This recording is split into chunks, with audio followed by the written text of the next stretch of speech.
a été célébrée.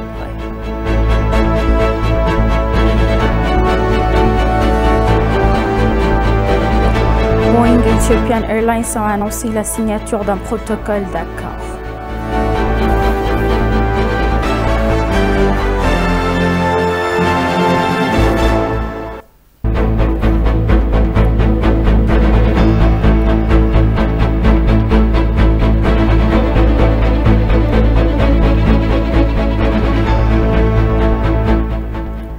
Bienvenue, chers téléspectateurs, c'est Aline Taibarou avec le journal du 6 mars. Le Premier ministre Abiy Ahmed, accompagné par la maire Adanej Abeebe, a visité diverses sous-villes d'Addis Abeba et a observé l'état de l'agriculture urbaine. Il convient de rappeler que le Premier ministre Abiy Ahmed a déclaré à plusieurs reprises que les activités agricoles urbaines sont d'une grande importance pour les activités nationales de sécurité alimentaire. Selon les informations obtenues après le bureau du maire Adanej Abeebe a visité l'état de diverses activités agricoles, urbaines, familiales et locales à Addis Abeba.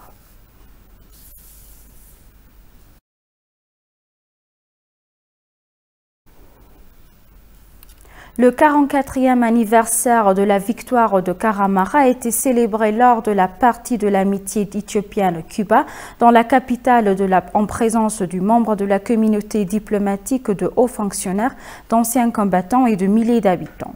La célébration du jour de la victoire de Karamara a commémoré la victoire des forces de défense éthiopiennes sur l'armée d'invasion de Siad Barre de la Somalie en 1975. Cuba, sous la direction de Fidel Castro, a envoyé environ 15 000 soldats qui ont combattu aux côtés de l'armée éthiopienne contre les forces d'invasion de la Somalie. Depuis lors, les Éthiopiens honorent le soutien historique du peuple cubain, tout en célébrant le jour de la victoire. S'adressant aux participants dans son allocution d'ouverture, l'ambassadeur de Cuba en Éthiopie, Georges Lefebvre-Nicolas, a déclaré que le sacrifice consenti par le soldat cubain à la bataille est devenu un fondament solide pour les relations de fraternité et de solidarité entre les peuples cubains et éthiopiens. Le directeur adjoint du Bureau des arts, de la culture et du tourisme d'Addis Abeba, Zarzafer Freisebhat, a pour sa part déclaré que l'Éthiopie est un pays qui a défendu sa souveraineté contre de nombreuses tentatives d'invasion par des étrangers grâce au sacrifice de ses braves fils et filles.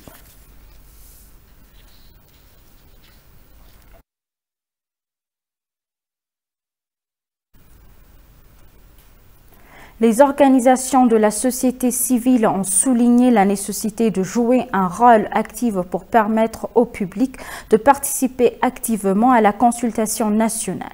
La Commission consultative nationale éthiopienne a été créée par la Chambre des représentants du peuple et 11 commissaires ont été nommés pour mener des consultations approfondies et participatives en Éthiopie.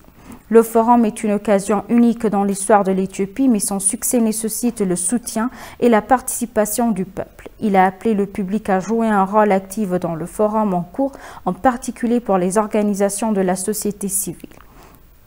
Le directeur général de l'autorité, Juma Dilibo, a déclaré à l'EDNA que les organisations de la société civile, en tant que représentants de la communauté, doivent faire davantage pour participer activement à la consultation nationale.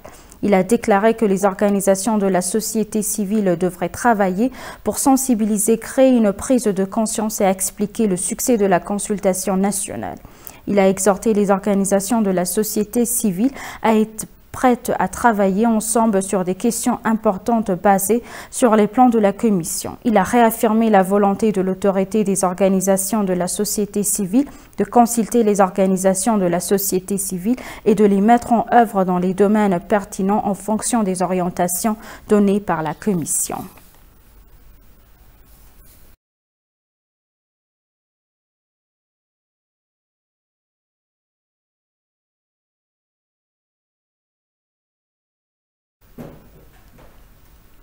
La construction de plus de 13 milliards de beurre de barrages d'irrigation et à petite et moyenne échelle est en cours dans l'État d'Oromia.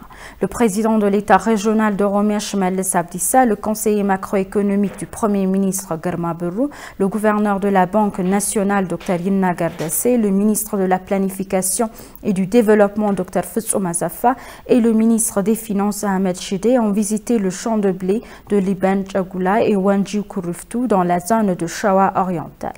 Au cours de la visite, le président de l'État régional d'Oromia, Shimallis, a déclaré près de 20 000 pompes à eau de grande et moyenne puissance ont été distribuées aux agriculteurs pour le développement de l'irrigation d'été.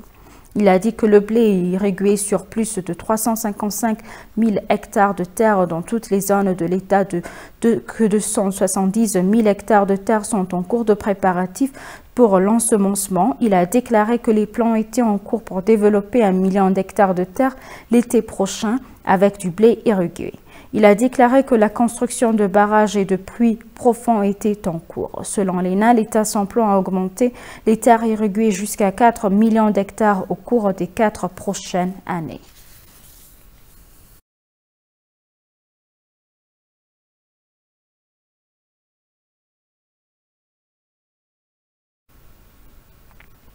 L'ambassadeur d'Éthiopie au Kenya a reçu Abbas Goulé, directeur du Boma International Hospitality College, un institut panafricain de formation en hôtellerie et art culinaire basé à Nairobi au Kenya, le 4 mars 2022. L'ambassadeur et le directeur ont principalement délibéré sur divers domaines de coopération principales sur les opportunités d'investissement dans l'industrie hôtelière et le tourisme sportif entre les deux pays frères.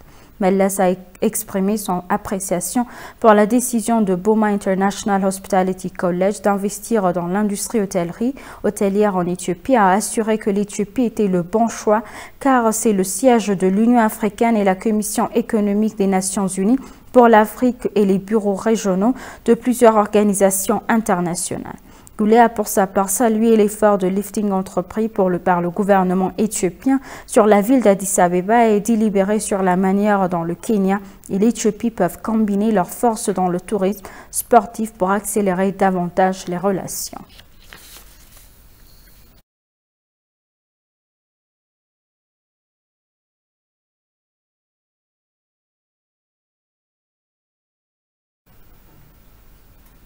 L'ambassade d'Éthiopie au Japon a célébré le 126e anniversaire du jour de la victoire d'Adwa.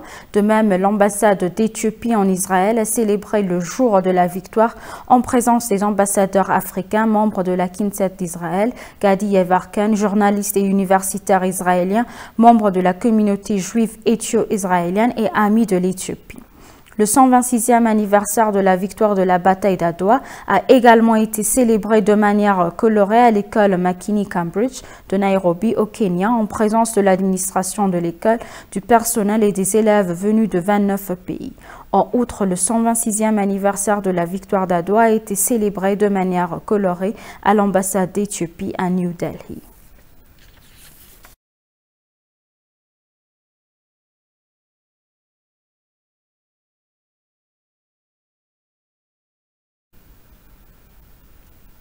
Et pour conclure le journal, Boeing et Ethiopian Airlines ont annoncé la signature d'un protocole d'accord avec l'intention d'acheter 5 cargos 777-8, le cargo bimoteur le plus récent, le plus performant et le plus économe en carburant de l'industrie.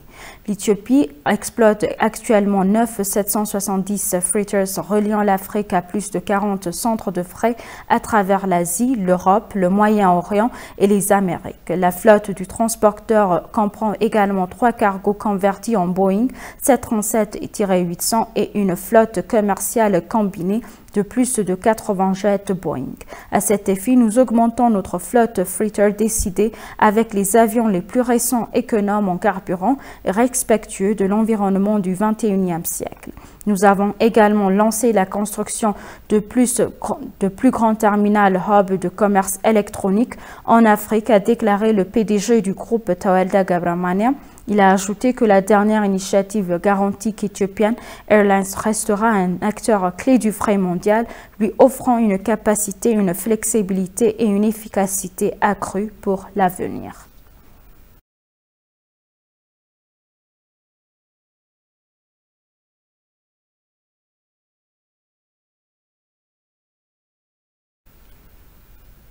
Chers téléspectateurs, nous vous rappelons les titres principaux. Le 44e anniversaire de la victoire de Karamara a été célébré.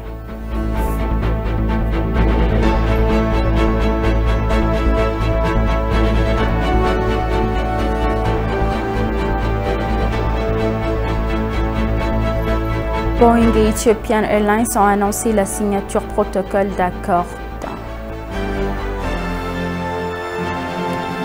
Merci chers téléspectateurs, c'est la fin du journal. C'était Aline Taïbaro avec le journal. Restez avec nous avec le reste des programmes. Bonne journée.